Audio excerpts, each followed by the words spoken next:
Hello, today I'm going to tell you about my top 10 Gnostic films. This might be a bit of a longer video, I have a lot to say. But up front, the first thing I'm going to say is that there will be heavy spoilers. I can't really talk about these films through a Gnostic lens without talking about the plot twists and the spoilers and everything. Gnosticism is an ancient religious movement that emphasizes esoteric knowledge, gnosis, as the path to spiritual enlightenment and liberation from the material world, which it views as inherently flawed or evil. Yaldabaoth, the demiurge, a subordinate deity, creates the material world, often depicted as ignorant or malevolent. Sophia is a divine figure representing wisdom, whose fall from the pleroma, the divine realm, leads to the creation of the material world and the eventual redemption of humanity.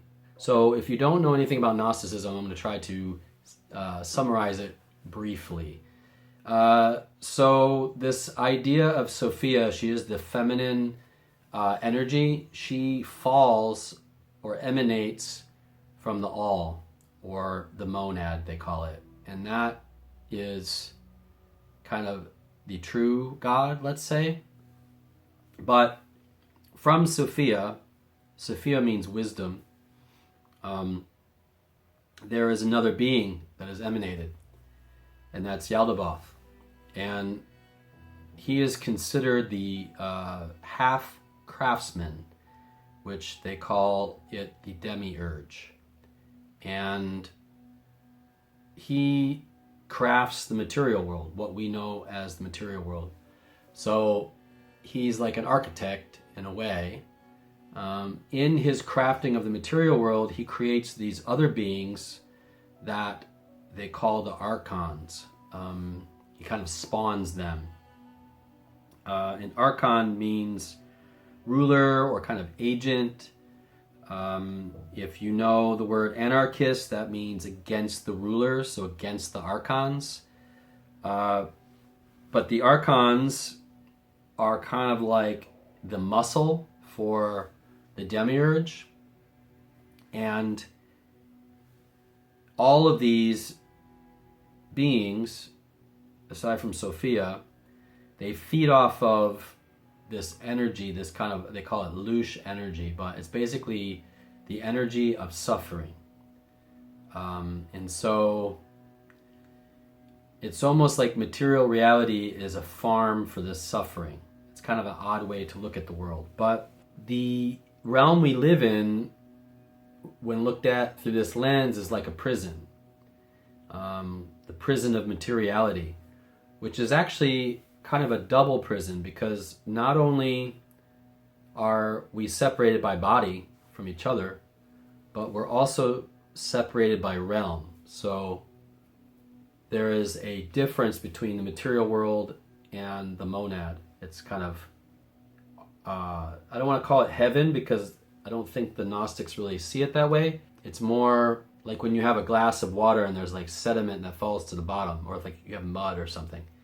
They're different kind of layers. So we are kind of separate, not only in body, trapped in bodies, but our souls are trapped in bodies. Our souls emanate from the monad. But it's not clear or not whether we did something, and that's why we're trapped here, or whether the demiurge just grabbed the souls and trapped them here. That's never really clear in the texts that I've found. But we're trapped and we're caught, and we have to live in this situation. Now, Gnosticism is slightly similar to Christianity in the fact that there is the Christ in Gnosticism, the Christos, which is the masculine counterpart to Sophia. So there is this kind of idea of the Savior still, but the Savior is sort of releasing you from the prison, if that makes sense. So it's a little bit different than Christianity. But with that said, all these films on this list are going to have Gnostic themes, but they're going to have two constants. So the first is that we live in a false reality, that this is not the true reality. And the second is that we must awaken to the illusion to be freed from the suffering. So keep those two things in mind when we're discussing all of these films. I have 2 other videos on Gnosticism that might help you learn more about it if you're interested. The first is thoughts on Gnostic suffering, and the second is Philip K. Dick and his exegesis in terms of Gnostic thought. So if you want to check those 2 out, you might get a little bit more out of it. But for now, I'm just going to mention a few quick films that did not make this list. 1 is Cloud Atlas. 2 is Existence by David Cronenberg. The Man Who Fell to Earth with David Bowie. And Metropolis, the silent film. All of those have elements, and if you want to check them out, they're all quite good movies, except for maybe Cloud Atlas I didn't really like. But the other 3 I did like. You can check those out. But here is my list. At number 10, we have Prometheus by Ridley Scott from 2012, starring Noomi Rapace, I think that's how you say her name, Michael Fassbender, Idris Elba, and Charlize Theron. It explores Gnostic themes as a team of explorers seeks humanity's origins and encounters a powerful alien intelligence, questioning the nature of creation and divine intervention. So the engineers created humanity in this kind of ritual.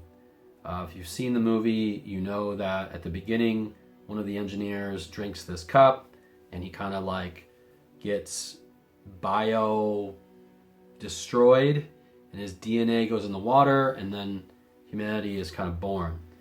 Well, one of the things in Gnosticism is this hierarchy of emanations or hierarchy of creation, right? And in the film, David is also a creation, but a creation of humanity. And he's also a flawed creation. So you're kind of seeing 3 generations, actually almost 4 generations of flawed creation, where you have the engineers and whoever created the engineers, which we don't know. Then you have the humans that were created from the engineers. Then you have David that was created from the humans. The Book of Enoch details how fallen angels, they're called the Watchers, descended to earth, mated with human women, and produced giants. So it's really interesting. I mean, are the engineers like these giants? Because they are very large in the story. But what's also interesting is that the engineers, not only did they create humanity, they also created the xenomorphs, or the bioweapon that produces the xenomorphs. So there are all these kind of like questions about good versus evil in their culture, let's say, because on one hand they're creating life, but on the other hand they're destroying life or transmuting it or something. They're kind of like alchemists. But yeah, I mean, that aspect of the film is very interesting. But what drags this movie down is the stupidity of the script. You know, it's actually, I'm surprised that it was allowed to get into the film, because so many other things, there was like an attention to detail that is just brilliant. But then there was stuff like this where they go into the cave, into like the engineer's ship, which resembles a cave, and they read that there's an atmosphere that's generated inside the cave. Okay, great. Well, they take off their helmets, and nobody's worried about microbes or disease or anything, or, you know, just because they can read the makeup of the atmosphere, that it's breathable, doesn't mean that there's not dangers there still. So that kind of like caught me off guard a little bit, because I rewatched this recently in preparation for this video, and I was just like, okay, well. The other problem is they talk about stuff oozing out of the vases, yet none of them bother to put their helmets back on. Like, they're supposed to be scientists and stuff, and it'd be like, okay, well, wouldn't you think, even David would be like, you guys should put your helmets back on. Nobody says a word about it. So that's the problem with the script, in my opinion, is it's just really stupid. I don't want to say the S word, but really stupid stuff that should have been cleaned up in an edit, I feel like, but I don't know. Anyway, as far as the Gnostic parts to the film, another one is Dr. Shaw. She kind of represents Sophia, and she's the wisdom and the pursuit of knowledge, but she's also suffering. And one thing I think is very interesting is that in the film, there's this birth scene. I call it a birth scene, but it's almost an inverse of the birth scene in the original Alien, or some kind of twisted version of it. But Sophia is sometimes depicted as a maternal figure giving birth to the demiurge and inadvertently causing the creation of the material world. Shaw's desire to create life, despite her inability to conceive, parallels this aspect of Sophia. Her impregnation with an alien creature and subsequent self-surgery to remove it can be seen as a distorted reflection of this creative aspect. And I thought this was one of the best scenes of the movie. Although, again, there was some stupidity in it. Like, she just kind of walks away from it, which I find a little bit unbelievable. But there are elements of it that I like. The world building is excellent in it, and I would even go so far as to say the sequel to this has some interesting world building in it as well. I think in these two films, along with the original two Alien films, the androids always shine. They're kind of the stars of the show. And it's interesting because I think the android is an interesting comment on the creator, and as man being the creator of the android. I didn't know this until recently, but the first use of the word android goes all the way back to 1728, so it's quite an old term, and it's actually a reference to an automaton that was made by the alchemist Albertus Magnus. And yeah, I mean, I just like the idea of like the golem, or like the creation that was made by a creation, if you believe in the idea of creation. But I just think it's an interesting idea, and there are a lot of interesting Gnostic Easter eggs in this. One of the things is they have a Christmas tree on the ship. They're singing Christmas songs. There's this confrontation with death, and everybody's afraid to die. There's a lot of sacrifice going on. Anyway, I just think it's an interesting example of Gnostic themes, but the films that I'm getting into in a second are going to get more and more Gnostic as we go along. So at number 9, we have The Truman Show by Peter Weir. It's from 1998. Stars Jim Carrey, Laura Linney, and Ed Harris. And it explores Gnostic themes as Truman Burbank discovers that his seemingly perfect life is an artificial construct controlled by a hidden creator, prompting his quest for true knowledge and liberation. Okay, I think Peter Weir is a great director, actually. Picnic at Hanging Rock is a great film. Master and Commander, another excellent movie. Dead Poets Society, also good. So he's made some great films. I will say that I'm not a huge fan of this movie, but I do think it fits the Gnostic lens quite well. To start with, the TV show, is an artificial reality. Through his quest for knowledge, he gradually becomes aware of the reality behind the reality. Christoph, the character Christoph, played by Ed Harris, acts as the demiurge figure. He's trying to keep Truman from figuring out what's going on. The hidden nature of the show's true purpose and Truman's ignorance of his situation reflects the Gnostic theme of hidden knowledge. The character of Sylvia / Lauren, has two names, is the Sophia figure, kind of urging him to question his reality and seek knowledge. beyond the show's confines. One thing that I should mention is that in the Gnostic mythology, there are two kind of Sophia figures. There's the higher one, which is Zoe Sophia, and then there's the Ekamoth Sophia, which is like the lower one. So in this case, this character is more of the lower Sophia.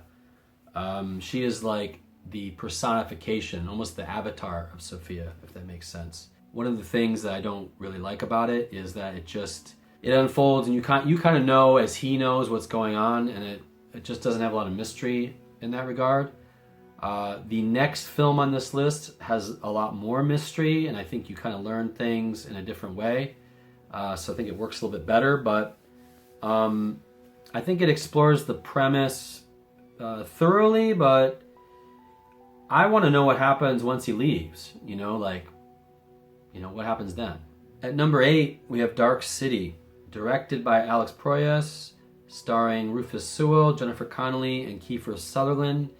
It explores Gnostic themes as protagonist John Murdoch awakens to a nightmarish artificial city controlled by otherworldly beings, prompting his quest for hidden knowledge and true freedom. If you've seen any movies based off of Philip K. Dick stories, or if you've read any Philip K. Dick stories, you'll know that most of the characters have a kind of amnesia, which they call anamnesis, which means the recovery of what's been forgotten. I have a video here if you want to know more about that, but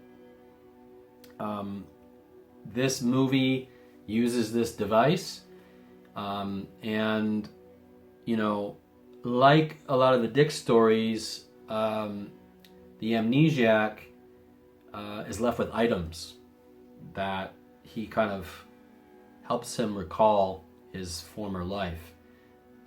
The story Paycheck by Philip K. Dick is an example of this, where the items become very important for him recovering his lost memories. But in this story, the characters of the strangers, which are the guys in the black coats, the weird, creepy Uncle Fester looking guys, they are kind of the archons of this. They don't really say who the demiurge is in this. You could say the strangers are, but I feel like there might be someone behind them. So I think they're more of the archons. They're kind of getting things from, in this case, their memories. So in the Apocryphon of John, in the hypostasis of the archons, these entities are depicted as false gods who create and control the material world, trapping human souls in ignorance. In this case, these strangers kind of take people and put them in this artificial world, and they don't remember who they were. In a lot of these stories, they're aliens, but I think in Gnosticism, they're not seen as aliens. They're seen as like extra-dimensional beings, kind of, or gods, or demigods. But they have this fabricated memories, and they awaken from them, similar to the Gnostic books, the Gospel of Truth and the Gospel of Philip. That happens in those stories. It's like a human zoo, and they're changing things around. And this could be a little bit like the Mandela effect, if you think about it, where, if you don't know the Mandela effect, you can check it out, but it basically is things are remembered differently than they are. There's this idea of cognitive dissonance, like, no, it can't be true. Like, I won't let myself believe that this reality is false. I don't want to hear it. And in this movie, that is part of the plot. Eventually, he wakes up from the Gnostic prison, and, he is almost a Christ figure in a way, because he kind of enlightens everyone through his struggle, let's say. I will be honest, I never much liked this film when it came out. I thought it was kind of trying too hard to be other films. Watching it now, I appreciate it a bit more, because it still has its flaws, but there are a lot of good ideas here. I just wish they were executed a little better. I do appreciate the noir aspects of it now that I'm older, and I think that That is probably the best parts of the movie, along with the kind of amnesia storyline. At number 7, we have Beyond the Black Rainbow by Panos Cosmatos, and it's a film from 2010 and explores themes reminiscent of Gnostic philosophy, portraying a young woman's journey through a mysterious institution led by a sinister figure, evoking Gnostic concepts of enlightenment, transcendence, and the struggle against oppressive forces. The main character in this is Elena. She has these like psychic abilities, so she's kind of awakened to the Matrix, let's say. Dr. Barry Nile is the demiurge figure. He's the kind of villain in the story. And they are at the Arborea Institute, which is the symbol of the material world. So she's trapped inside with the doctor, right? And he's keeping her docile and compliant. So she's trying to awaken, but she can't, because he's kind of drugging her, and he's doing these kind of mind-altering techniques to her through the use of psychedelic substances, and to control and manipulate her, and to control and manipulate her perception of reality. And like many of the stories on this list, there's a struggle against the oppressive forces, there's escape attempts, there's the quest to transcend the limitations of the material prison, and there's also this idea of ambiguous origins, like where did this institute come from? They kind of hint at it, but they never quite say for certain, and it's kind of like the material reality. There are hints, but there's no definitive answer. I will also say that I think this is a badass movie, and I really, really love it. If you've watched my channel in the past, you've probably been waiting for me to talk about this film. I'm not going to give it a full review here, but it is an amazing movie. All of his films are great. Mandy and his story inside Guillermo del Toro's Cabinet of Curiosities are both must-sees. But anyway, it's a great film. At number 6, we have the original Tron and Tron Legacy. Tron is from 1982 and Legacy is from 2010. There are users trapped within a digital realm, echoing the Gnostic concept of souls imprisoned in a flawed material world, portrayed by actors Jeff Bridges and Garrett Hedlund. The reason I'm talking about both of these together is I think they're kind of, in some ways, the same movie. I know it's almost, Legacy is more of a reboot, but they have very similar themes, so I'm just going to talk about them together. And I like them both for different reasons. The Daft Punk score is amazing in Tron Legacy, but I do like the way that the original Tron looks quite a lot, especially as a pioneering movie. As far as Gnostic themes, Flynn is the true god. He's the true creator. He creates the digital world and what they call the grid. But there's a master control program, or clue, and that is the demiurge. It's unaware of Flynn's contribution. Dillinger is the Archon agent of the demiurge. And all these programs and isomorphic algorithms are trapped within a limited and artificial reality. In Legacy, Sam is searching for his father, Flynn, the creator. So he's searching for God, essentially. Flynn has special powers. They're kind of like divine powers in the grid. Sam inherits these. He's kind of a messianic figure. He's the Christos. In Legacy, Cora is the advanced program. She possesses insights. She's the Sophia character. In the original, this character is Yori. But basically, the two stories are a great allegory for the Gnostic myth, I think.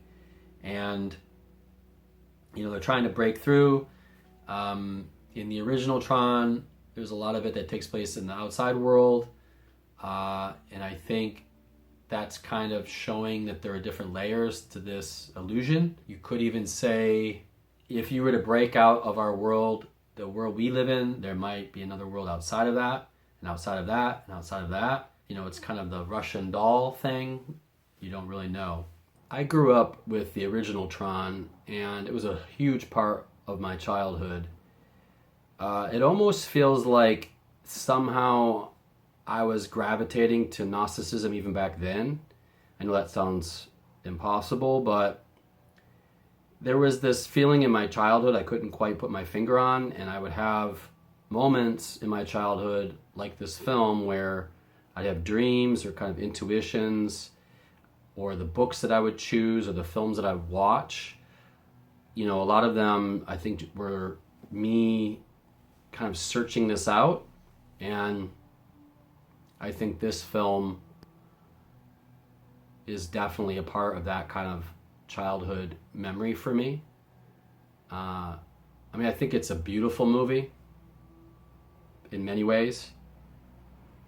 It didn't really do all that well, if I recall, at the box office, but yeah, I mean, I remember being fascinated with it as a kid, because at the time video games were starting to kind of come out, and it was like a video game come to life, and for every child of that era, that was like an amazing thing. At number 5, we have The Matrix from 1999.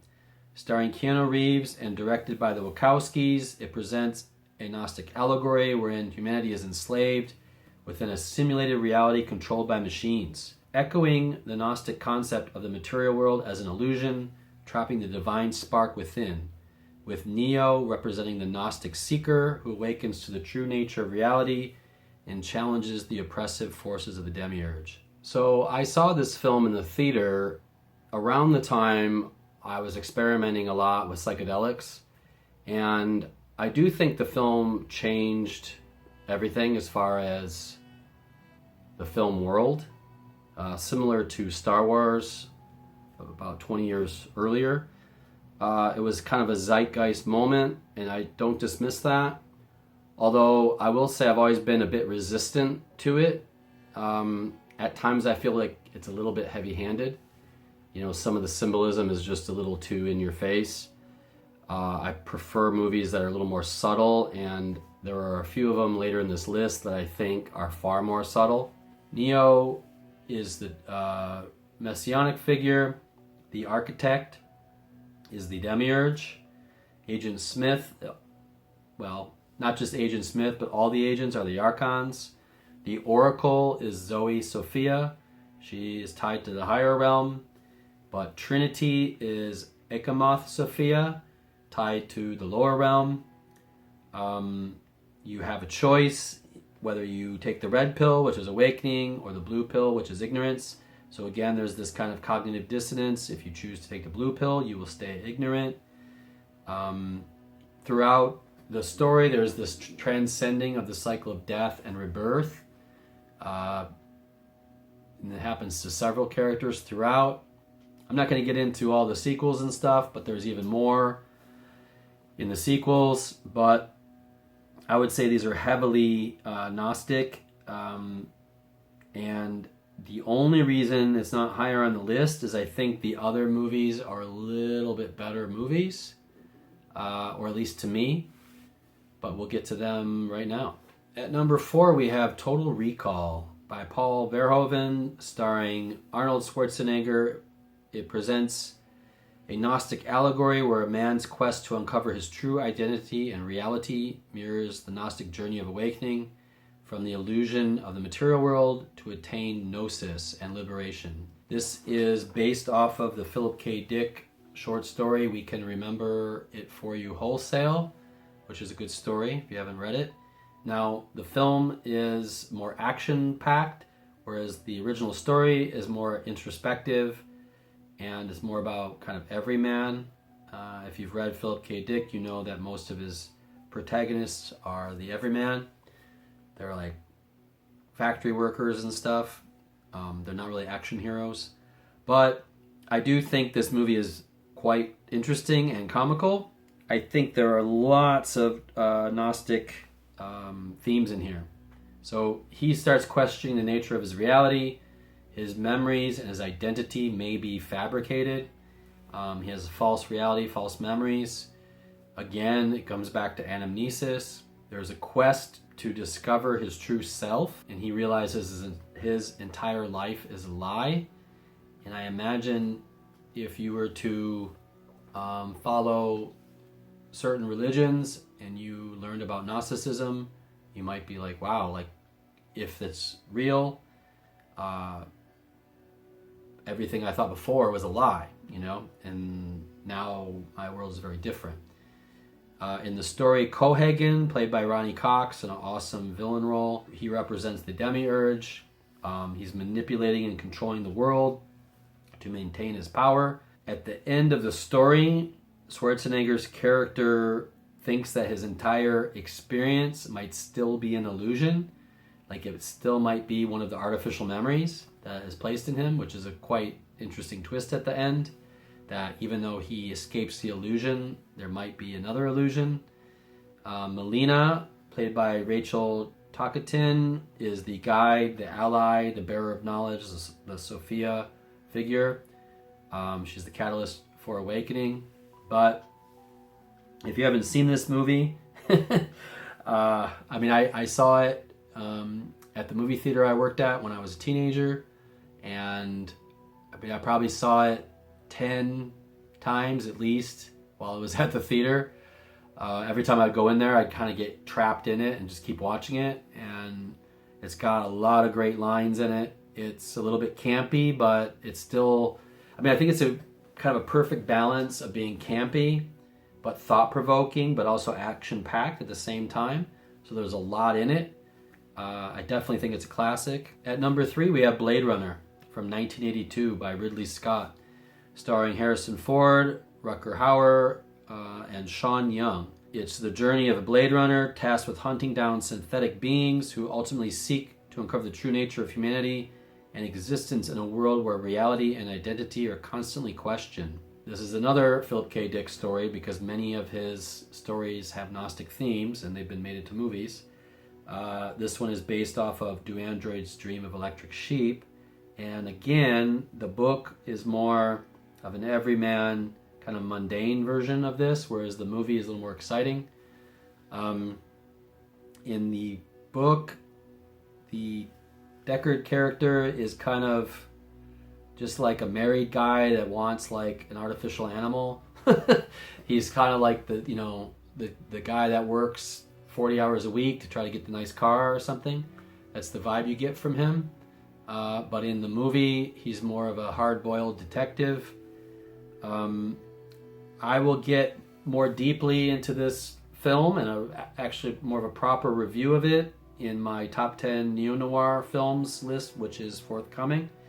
But I will say this, this is one of the greatest films in terms of grappling with the nature of reality, because every character in this movie is grappling with A, their mortality, or B, the nature of their reality. And I would say of all the movies on this list, this is one of the most complicated as far as all the characters. Like in several of the stories, there's the kind of messianic figure and it's their sort of awakening. But in this, so many different characters are having awakenings of different kinds.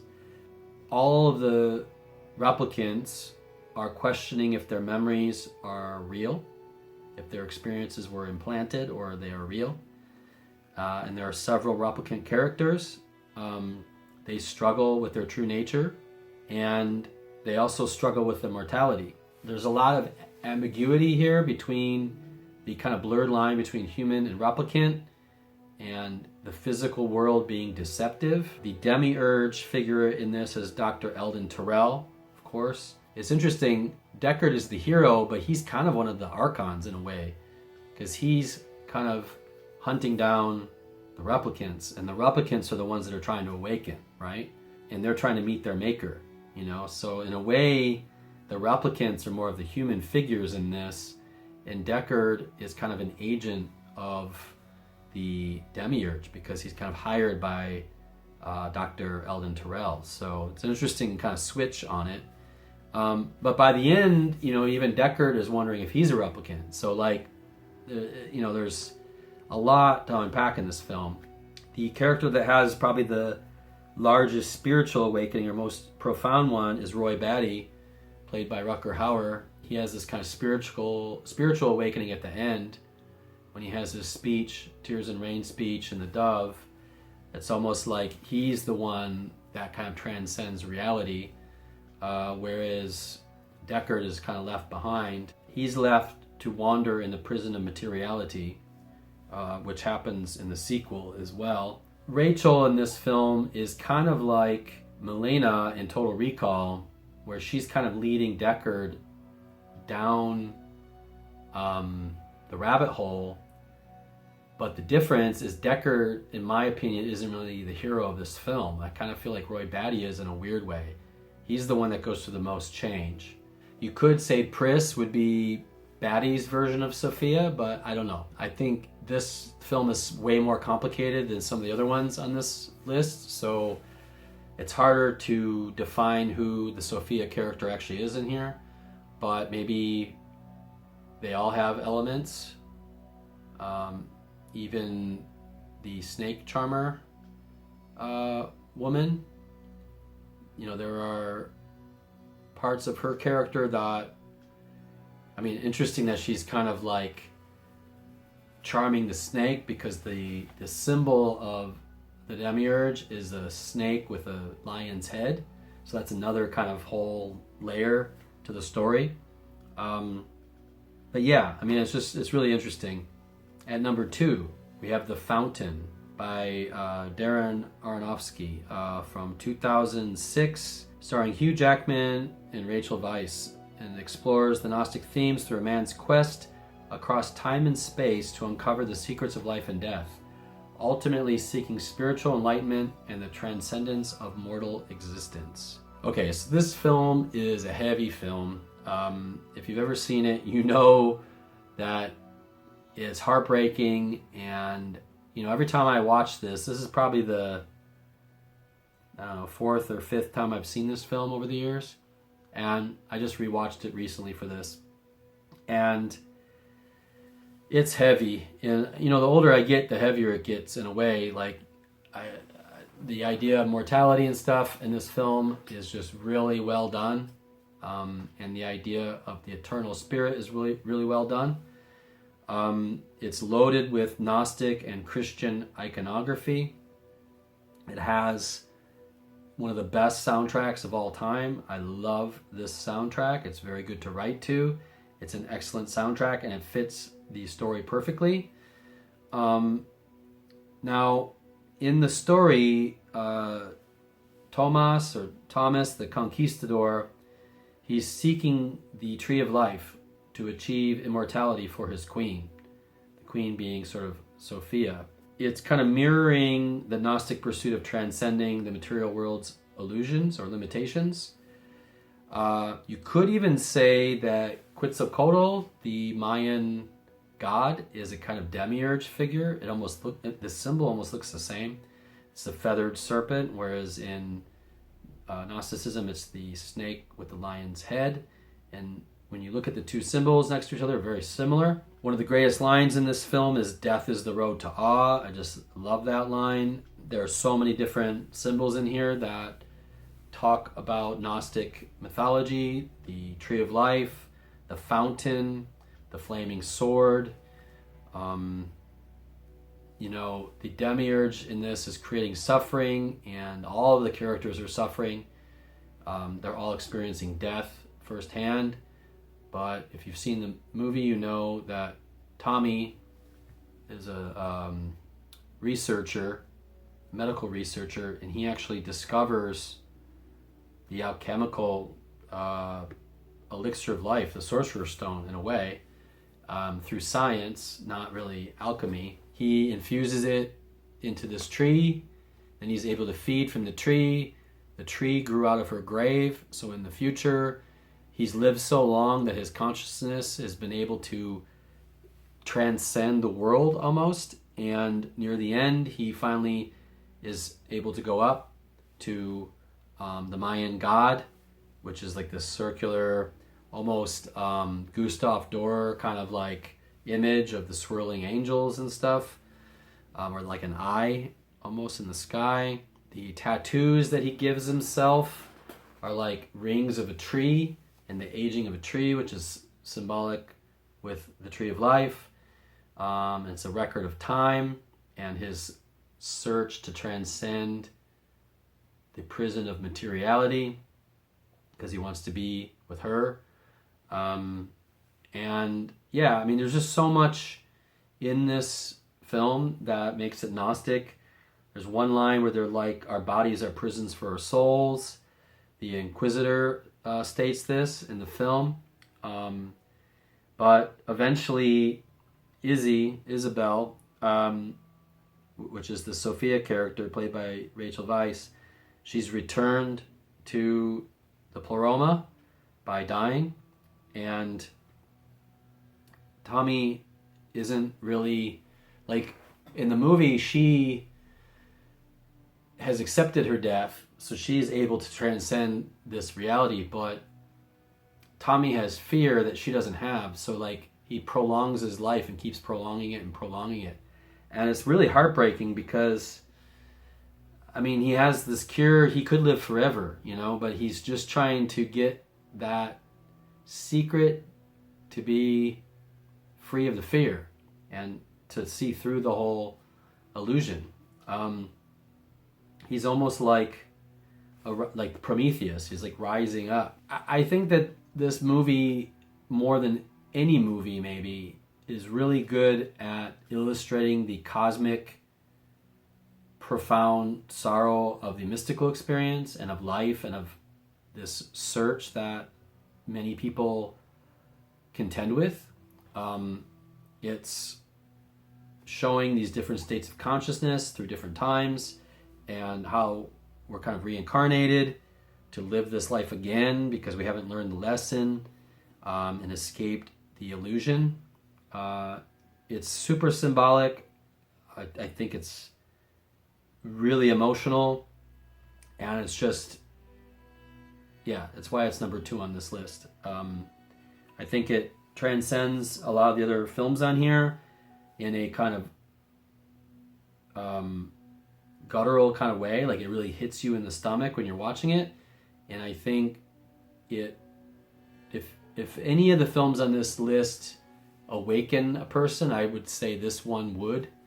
You know, a lot of the other ones, it's kind of like an intellectual awakening. Like, oh, we live in the Matrix. You know, I've transcended that now. But it's not this gut spiritual experience, and I kind of feel like that's what this movie is. It's kind of a spiritual experience. In fact, I don't think there's a lot of movies that are like that. There are very few. At number 1, we have They Live from John Carpenter, 1988. It portrays a world where hidden forces manipulate humanity's perceptions. It stars Roddy Piper and Keith David, and it explores themes of societal control and awakening to deeper truths. Some people might be like, why is this at number 1? Because it's not, like, The Fountain is a really great movie, and Blade Runner is a really great movie. But I put this one at number 1. This is kind of a B movie in some ways. I also think it illustrates the Gnostic idea better than any of the other movies on this list, and I'll get to why now. So there are hidden truths behind the material world, and if you have the glasses, you're able to see the reality of what they're peddling to us. And again, the aliens are kind of representing the archons, and they're trying to keep us asleep. You know, similar to the Matrix with the agents and Dark City with the strangers, the aliens in this are the agents kind of like keeping everybody asleep. But in this one, I think they're the most terrifying. They're said as if they're aliens, but they could be extra-dimensional creatures, you know, like we don't really know. They're just strange. They're strange looking. They're unsettling. When you see them through the glasses, it's quite horrific. There's also this campiness to that, which makes it scary but also campy at the same time. And I think your mind doesn't really know whether to laugh at it or be terrified by it. So it creates this kind of weird tension between the two things. Nada, the main character, played by Roddy Piper, he's an everyman, and he's trying to awaken from his ignorance because he sees through these glasses by accident, actually, which is, often the way people have a spiritual awakening is through some kind of serendipity or synchronicity. In this case, it's the glasses. But he's kind of part of the resistance against these oppressive forces. But many of the people choose to remain in the Matrix. Keith David's character is one of them at the beginning. He refuses to see it, which leads to one of the best cinematic fight scenes in any movie ever. But it also is a great kind of symbol of how hard it is to get someone to wake up. The cognitive dissonance is quite strong, and it almost takes having to kill him for him to see how bad it actually is. So I think in that way this is quite real, and I give respect to John Carpenter and to Keith David and Roddy Piper for pulling this scene off, because I feel like it could have been too heavy-handed, or it's just a really long scene, but I think it's executed perfectly, so it just works. Holly Thompson, the character that Meg Foster plays, is kind of the Akamoth, lower Sophia character. And why I say that is because at the beginning she is kind of leading him into it, but then there's a twist. And similar to the character of Cypher in The Matrix, she wants to remain in the Matrix, so she betrays him. The last thing I'll say about this film is it's the most pure representation of all the films in this list that just clearly show what it's like to awaken from this reality. And that's kind of the goal of Gnosticism, is to awaken from the illusion. And you could also say in Buddhism as well, although I think in Gnosticism it has a more nefarious connotation. But I think this film does it well. And, when it came out, I remember when it came out, I was quite young, but I remember. And, people saw it as a B-movie. It wasn't until years later that people realized the social and sort of spiritual ramifications of this film. And it's grown in stature since then. I would say it transcends a B film by a lot. Although it does have a lot of B film elements, like this great line, "I've come here to chew bubblegum and kick ass, and I'm all out of bubblegum." One of the greatest lines of all time. There's this kind of John Wayne swagger to Piper that fits well with the character. When you think of someone that is fighting this battle, this spiritual battle, you kind of need someone like that, I feel like. And the fact that his name is Nada, which means like nothing, I think is also very interesting. But that's all I have for my top 10 Gnostic films. If you think there are any that I left off the list, or if you want to comment about any of these, you're welcome to do that in the comments. My next top 10 list is going to be top 10 magician films, and these are going to be films where there's a magician, but they're a real magician, not a stage magician, even though they might be masquerading as a stage magician. So you can look forward to that if you like this. If you want to share this with anyone, you're welcome to do that. Like and subscribe if you want to. Hit the bell for notifications, but that's about all I have for today. Stay awake. Take care. Have a good day.